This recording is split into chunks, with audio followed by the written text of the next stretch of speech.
Welcome to the Windows Computer and Technology channel, and we know that now Windows 10 is going to be extended for security updates until October 2027. So we have a second year that has been added to the Windows 10 security updates. So a lot of Windows 10 users that either don't want to go to Windows 11 or can't go to Windows 11 are going to be happy.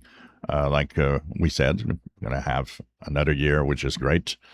For free. It is automatic. You don't have to do anything. If you're already enrolled in the extended security updates, you're automatically going to continue having the updates until October 2027. What's interesting is that, they didn't really tell anybody, or it was like, through places like this or some tech websites that people learned it. But now finally they're sending emails. So if you have, of course, an email that's tied to a Microsoft account, you should be getting this email that just says, hey, we're happy to say that you're protected for another year.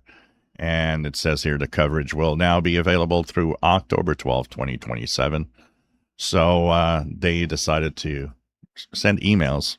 I would guess a better way, personally, even though they've used it and some people hate it, but I think to have people really know about it, maybe a pop-up within Windows 10 would have been interesting, so that people can learn and see that, oh, okay, we're getting secure for another year.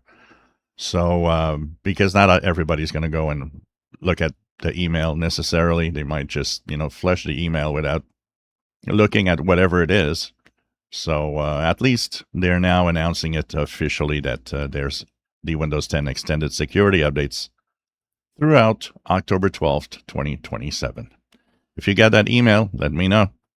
If you enjoy my videos, please subscribe, give us thumbs up. Thank you for watching.